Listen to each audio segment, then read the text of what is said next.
سورہ آل عمران کی آیت نمبر 18 ہے۔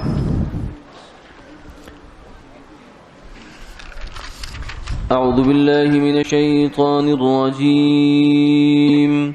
بسم اللہ الرحمن الرحیم۔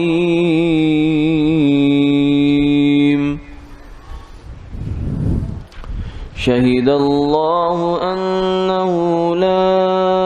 الہ الا هو والملائکۃ وأولو العلم قائما بالقسط لا الہ الا هو العزیز الحکیم۔ ان الدین عند اللہ الاسلام وما اختلف الذين اوتوا الكتاب الا من بعد ما جاءهم العلم بغيا بينهم ومن يكفر بآيات الله فإن الله سريع الحساب۔ فإن حاجوك فقل أسلمت وجهي لله ومن اتبعني وقل للذين أوتوا الكتاب والأميين أأسلمتم فإن أسلموا فقد اهتدوا وَإِن تَوَلَّوْا فَإِنَّمَا عَلَيْكَ الْبَلَاغُ وَاللَّهُ بَصِيرٌ بِالْعِبَادِ۔ صدق اللہ العظیم۔ گواہی دی ہے اللہ تعالیٰ نے اس کی کہ بجز اس کی ذات کے کوئی معبود نہیں، اور فرشتوں نے بھی اور اہل علم نے بھی، اور وہ معبود بھی اس شان سے ہیں کہ اعتدال کے ساتھ انتظام رکھنے والے ہیں، ان کے سوا کوئی عبادت کے لائق نہیں ہے، وہ زبردست ہیں، حکمت والے ہیں۔ بلا شبہ دین اللہ کے نزدیک صرف اسلام ہی ہے، اور اہل کتاب نے جو اختلاف کیا کہ اسلام کو باطل کہا، تو ایسی حالت کے بعد کہ ان کو دلیل پہنچ چکی تھی، محض ایک سے بڑھنے کی وجہ سے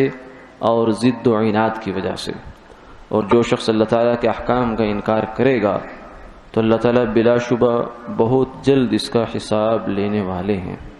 پھر بھی اگر یہ لوگ آپ سے حجت بازی کریں تو آپ فرما دیجئے کہ تم مانو یا نہ مانو، میں تو اپنا رخ اللہ کی طرف کر چکا،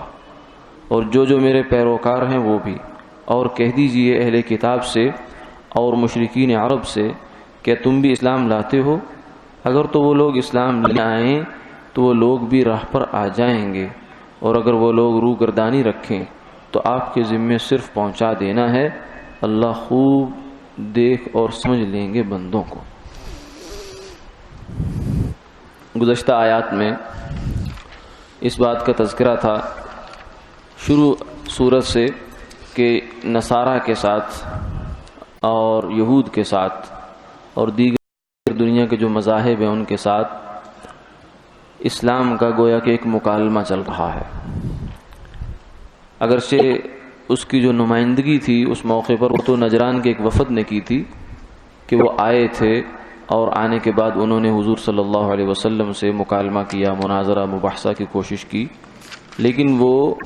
جو گفتگو کر رہے تھے یا دل بات تھی وہ پوری عیسائیت کی تھی، اور آج بھی ہے،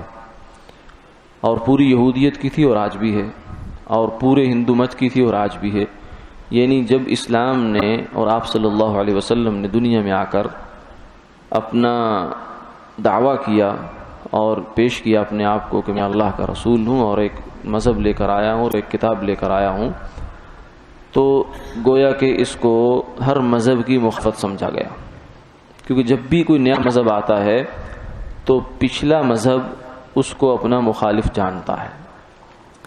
اور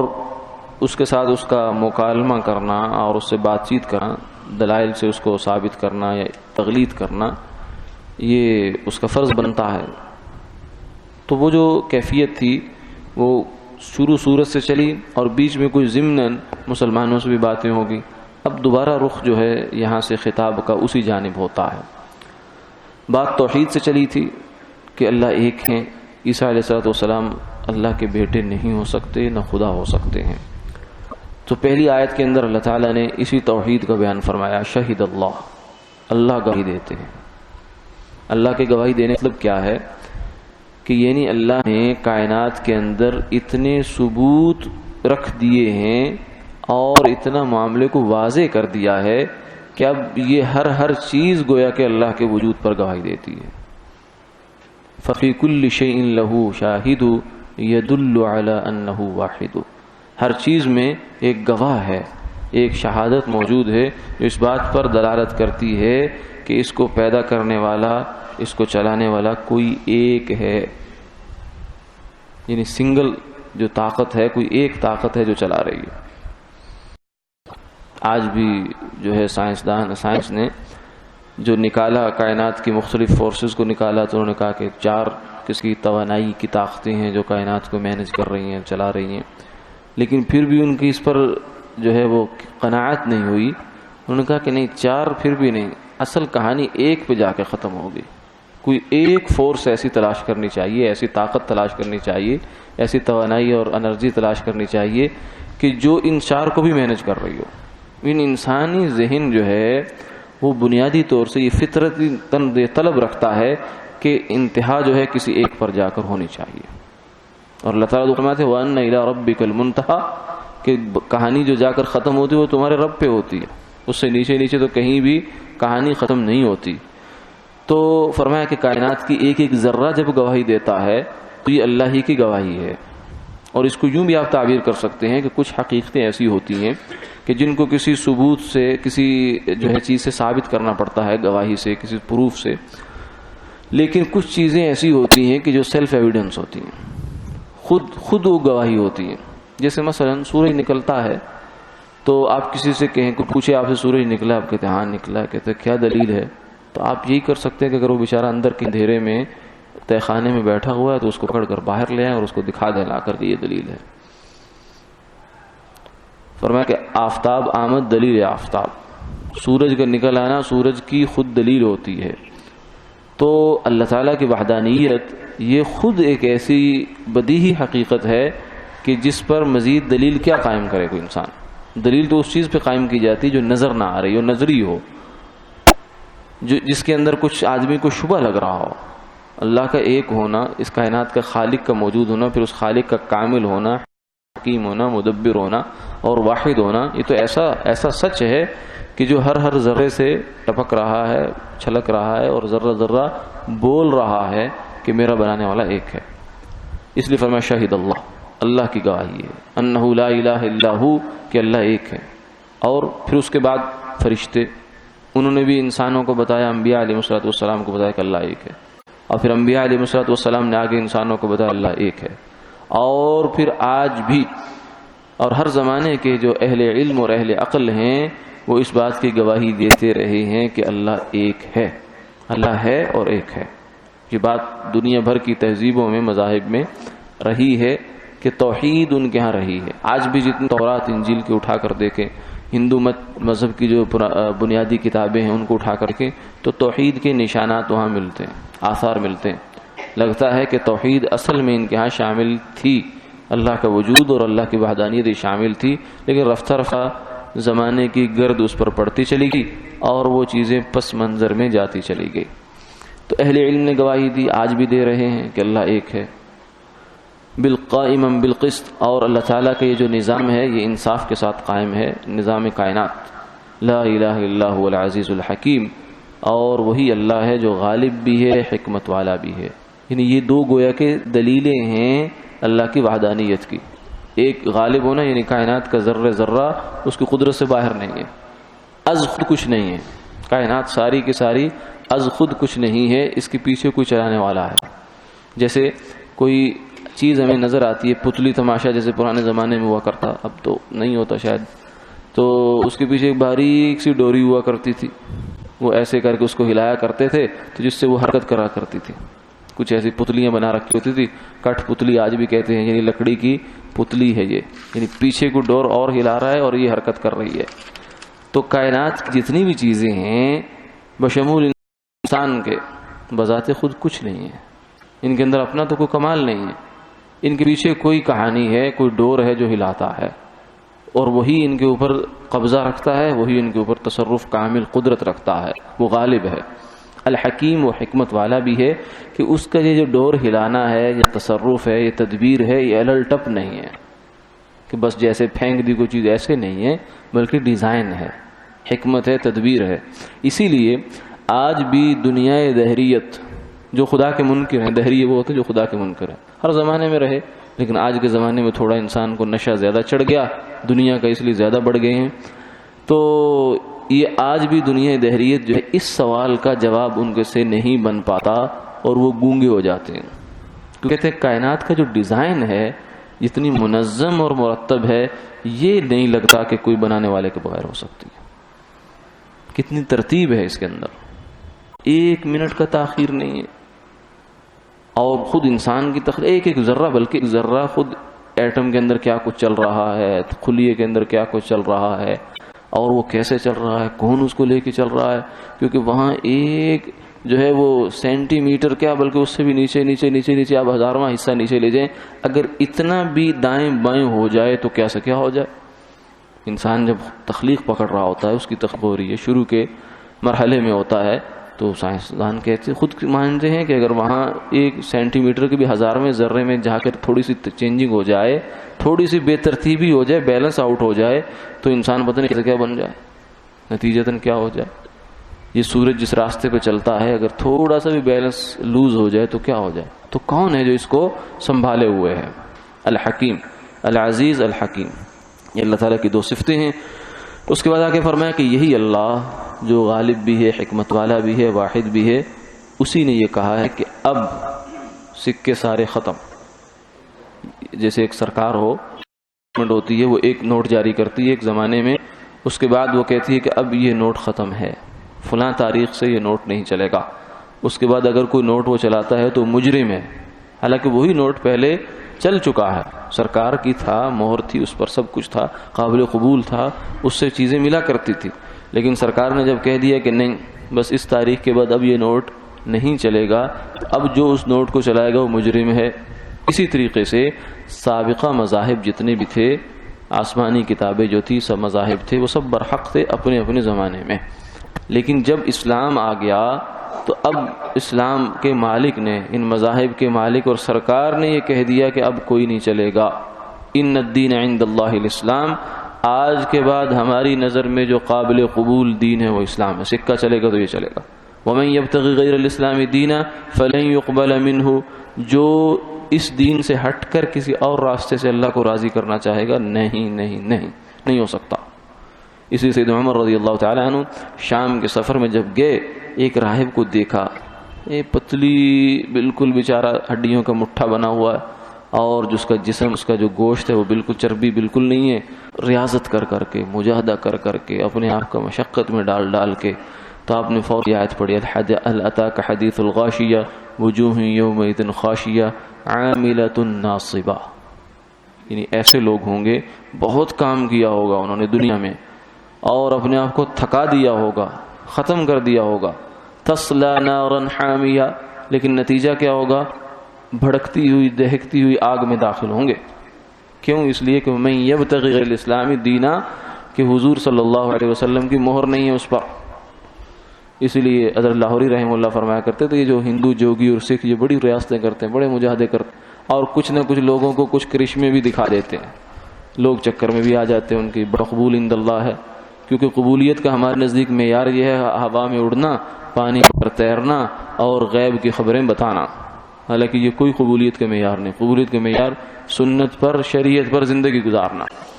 تو حضرت فرماتے ہیں کہ جو جوگی ہوتے ہیں نا ہندو، یہ بظاہر بہت کچھ ہوتے ہیں لیکن اندر سے ان کا کنیکشن کٹا ہوا ہے، تو جس بلب کا کنیکشن ہی پاور ہاؤس سے نہیں ہے، بجلی سے نہیں ہے، تو کہاں سے جلے گا وہ، اور کہاں سے فائدہ دے گا؟ تو یہ شکل صورت تو ساری ان کی وہی ہوتی ہے جو ایک کامیاب انسان کی ہونی چاہیے، لیکن بیچاروں کا کنیکشن نہیں ہے، اور وہ کنیکشن فرمایا یہ ہے ان الدین عند اللہ الاسلام کہ یہ اسلام کا کلمہ نہیں پڑھا۔ تو اللہ تعالیٰ کے نزدیک دین اسلام ہے، صرف یہ دعویٰ ہی نہیں ہے بلکہ حقیقت حال بھی ہے کہ عقائد، عبادات، معاملات، معاشرت، اخلاق، ایک انسان کی جتنی دنیا کی ضروریات ہو سکتی ہیں وہ جس انداز میں، جس طور طریقے سے اسلام کے مذہب کے اندر پائی جاتی ہیں، کسی اور مذہب میں نہیں۔ باقی مذہب میں تو عقائد ہی محفوظ نہیں رہے، اور عقیدوں کی جو بنیاد ہے، عقیدہ توحید، اللہ کی وحدانیت کا عقیدہ، وہی محفوظ نہیں ہے، تو باقی مذہب کا بیچارے کا کیا حال ہوگا، اس کے ساتھ کیا کچھ دستبردہی ہوگی۔ تو باقی مذاہب تو ہیں ہی پھٹے ہوئے نوٹ ہیں، ویسے بھی ایکسپائر ہوئے اور اب رہے بھی بیچارے پھٹے ہوئے گئے، کہیں سے کچھ ہے، کہیں سے کچھ ہے۔ وَمَخْتَلَفَ الَّذِينَ، لیکن فرمایا کہ اس کے باوجود بھی اہل کتاب آج بھی نہیں مانے، اس زمانے میں بھی نہیں مانے، لیکن ان کے نہ ماننے کی مسلمانوں کو یہ بتائی جا رہی ہے کہ وجہ یہ نہیں ہے کہ انہیں اسلام پر کوئی اعتراض ہے، کوئی شک ہے، وہ تو ظاہر ہے کہ بہانہ تو بنائیں گے کوئی نہ کوئی ایسا، لیکن حقیقت حال یہ نہیں ہے۔ حقیقت حال یہ ہے کہ اسلام نہ ماننے کی اور مسلمان نہ ہونے کی وجہ ان کی آپس کی ضد ہے، عناد ہے، حب جاہ ہے اور اخلاقی خرابیاں ہیں۔ لیکن ان کو یہ ہے کہ اگر ہم یہ مذہب چھوڑ دیتے ہیں اور اسلام پر چلے جاتے ہیں تو یہ ہو جائے گا، وہ ہو جائے گا۔ کچھ پروپیگنڈے ہیں، جیسے آج بہت سی ایک دنیا ہے، عیسائیوں کی دنیا ایسی ہے کہ جو میڈیا کے اور ان کے زور پر اسلام کی تصویر ان کے سامنے مسخ کر کے پیش کی گئی۔ اب وہ بیچارے ڈرے ہوئے ہیں، اسلام جب لفظ سنتے ہیں تو کچھ اور ہی ان کے ذہن میں آ جاتا ہے، کچھ تو پروپیگنڈے کا اثر، اور کچھ جو پیچھے خناس اور شیطان بیٹھے ہیں وہ جو ہیں وہ بغیم بینہم میں، ان کے اندر شرارت ہے، بغاوت ہے، اور اللہ کے حکم عدولی کا ان کے اندر جذبہ ہے، اور ان کی عقلیں اور متیں ماری گئی ہیں، شیطان ان کا استاد ہے۔ فرما من یکفر بآیات اللہ، لیکن کوئی بات نہیں، جو اللہ کی آیات کا انکار کرے گا فإن اللہ سریع الحساب، دنیا کی زندگی کتنی ہے، 100 سال، 200 سال، 300 سال، آخر مر کے جائے گا، اللہ اس سے پوچھیں گے۔ پھر اس کے بعد آگے یہ فرمایا کہ ہو سکتا ہے اہل کتاب قیامت تک، ظاہر ہے کہ مذہب رہنا ہے تو آپس میں مجادلہ بھی ہوگا، تو جو بندہ تو حق کا طالب ہو،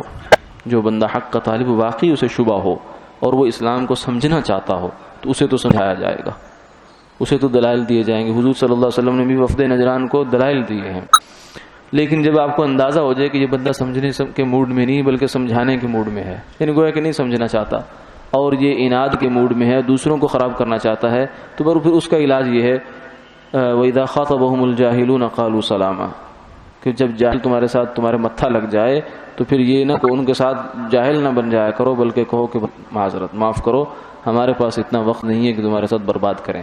فَإِنْ حَاجُّوكَ فَقُلْ أَسْلَمْتُ وَجْهِيَ لِلَّهِ وَمَنِ اتَّبَعَنِ، یہ اگر آپ سے بلا وجہ کی جنگ کرنا چاہیں تو ہر جنگ لڑنے کی نہیں ہوتی۔ فَقُلْ أَسْلَمْتُ وَجْهِيَ لِلَّهِ وَمَنِ اتَّبَعَنِ، تو آپ کہہ دیجئے کہ میں تو اللہ کے لیے اپنا چہرہ سپرد کر دیا اور میرے جو پیروکار ہیں وہ بھی اللہ اللہ کر رہے ہیں اور اللہ کی صحیح مان کر چل رہے ہیں۔ اب اگر تمہیں اس پر شرح صدر ہے تو آ جاؤ،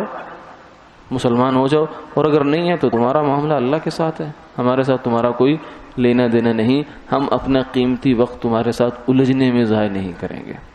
تو بعض دفعہ باطل اور شیطان کی یہ چال ہوتی ہے کہ وہ مسلمانوں کو الجھا دیتا ہے، خواہ مخواہ کے نان ایشوز کو ایشوز بنا دیتا ہے۔ معاشرے میں بھی ایسا ہوتا ہے، میڈیا پر بھی ایسا ہوتا ہے کہ جو بالکل کوئی چیز ہے ہی نہیں، جو اصل میں کوئی ایشو ہی نہیں ہے، اس کو ایشو بنا دیا جاتا ہے تاکہ اصل چیزوں پر فوکس ختم ہو جائے اور آدمی ڈی ٹریک ہو جائے، ادھر ادھر ہو جائے۔ تو اس آیت میں ہمیں یہ بھی پیغام ملتا ہے کہ ہر جنگ لڑنے کی نہیں ہوتی۔ جب ہمیں پتہ ہے کہ یہ بندہ ضد و عناد والا ہے تو اسے کہو بھائی سلام، اسلمت وجہیہ للہ، میں تو اللہ اللہ کرنے جا رہا ہوں، تیرا دل چاہتا ہے تو آ جا، نہیں چاہتا تو خدا حافظ۔ تو آج کی آیات یہی ہیں، اور آج ہمارا الحمدللہ تیسرا پارہ بھی آدھا ہوا اور سورہ آل عمران کی 20 آیات ہو گئی۔ تو اب یہ ہے کہ اس درس کی ترتیب تو رمضان المبارک میں قائم نہیں رہے گی، اس کے بعد انشاءاللہ اللہ تعالیٰ نے توفیق دی اور زندگی باقی رہی تو بعد میں انشاءاللہ اس کو دیکھیں گے۔ اور باقی یہ ہے کہ رمضان المبارک کا کل چونکہ اب امید ہے بظاہر کہ تراویح بن سکتی ہے، اگر بنے یا نہ بنے بہرحال کل سے انشاءاللہ درس کا ناغہ ہے۔ تو باقی رمضان المبارک میں جو قرآن پاک کا خلاصہ ہے اس کی ترتیب ابھی فی الحال زیر غور ہے، تو انشاءاللہ جیسے ہی کوئی بنے گی اس کو عرض کر دیا جائے گا۔